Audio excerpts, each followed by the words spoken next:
you're expecting him to know what you're feeling, rather than, gently saying, well, hon, I'm a little sore. We as couples, as human beings, need to communicate with each other and have patience for the times that we're not feeling up to par or sore, or when we're just, wanting to cuddle rather than make love.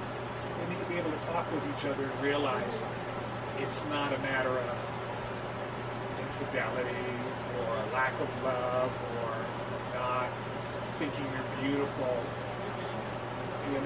It's really important that we communicate with each other all those feelings. You ladies love to hear that you're beautiful and you're looking great, you're desired. Well, we men also need to hear that. There are so many women out there, sure, they'll grab you and be hot, grab you and play with you and stuff. And that's great, but we also need to hear the absolutely. Everybody needs passion. to. It's really important because that reaffirms the love we have within ourselves.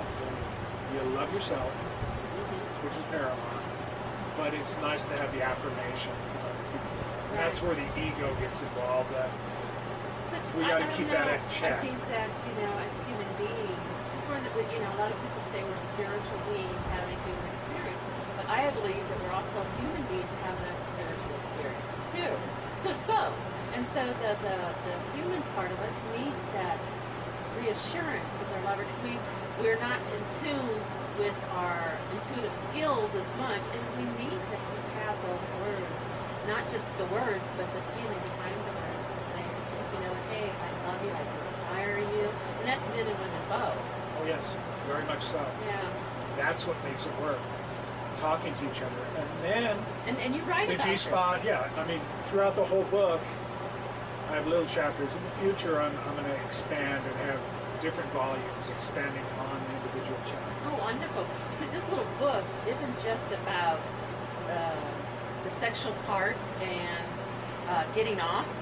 This is also, you write about patience, you write about communication, you write about all of it, and it's got a spiritual twist, and that's what I love about it.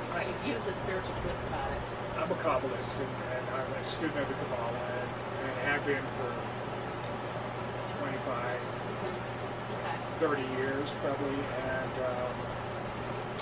I try to pepper little hints of spirituality in between the lines. That way, people are affected, because that's what life is all about, spirit, in all reality.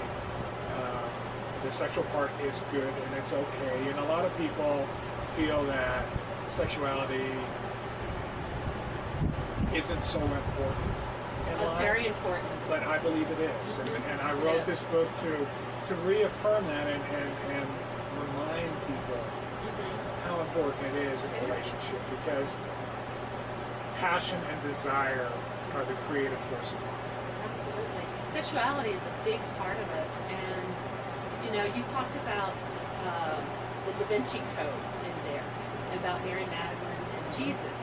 Well, I read a book years ago about Jesus and Mary Magdalene coming together, and if it wasn't for them on a sexual note integrating together, he could not have ascended as he did, because we are brought here together as men and women to come together and help us to explore that.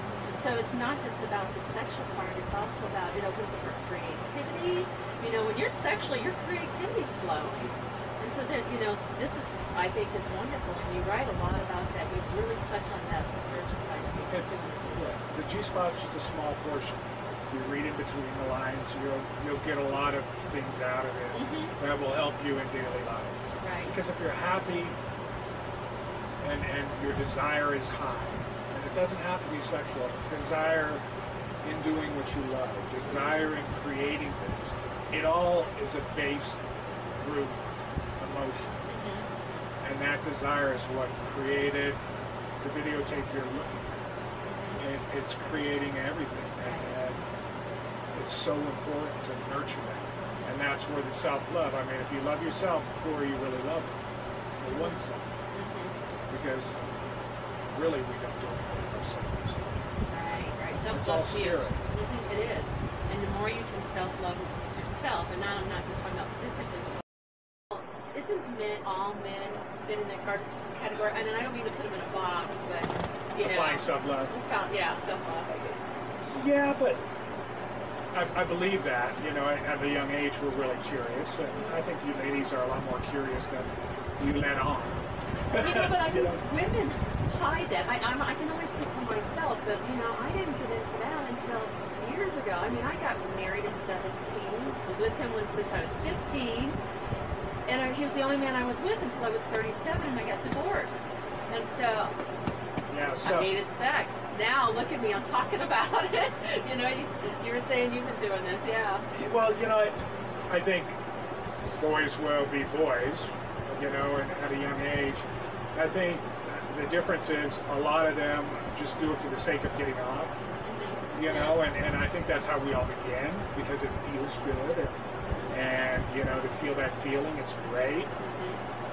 I found when I would meet young girls, because I was a boy then, not a man, they would put their clothes back on after we did the act, and after we made love, or if you would call it that, at a young age, just fumbling around.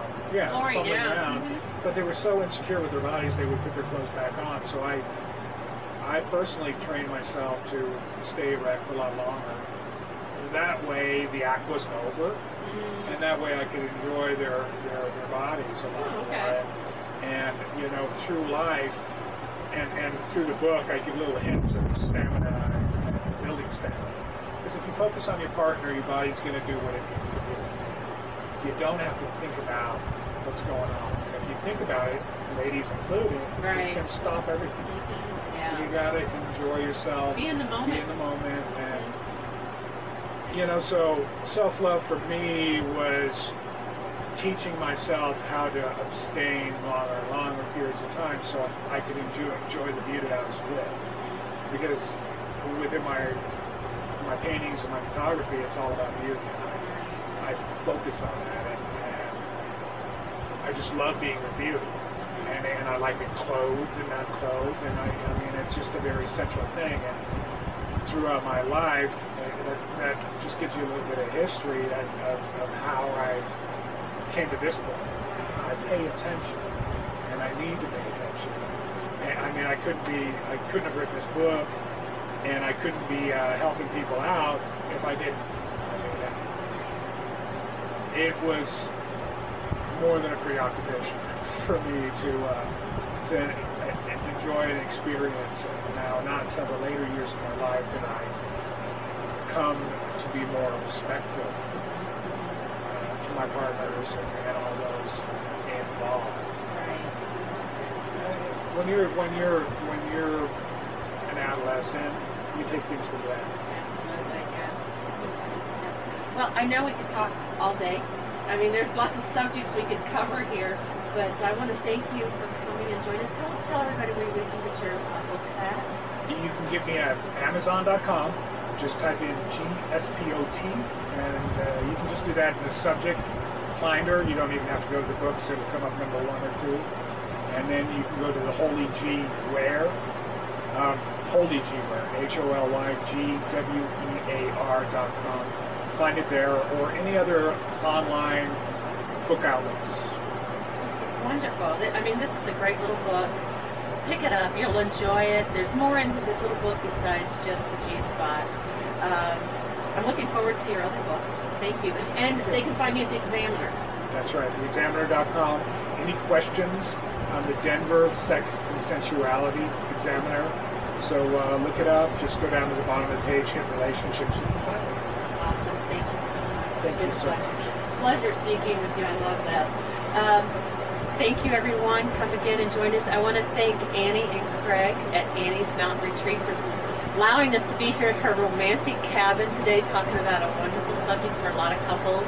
She caters to couples. So thank you, everyone, and come join us again at Earth Angels Network.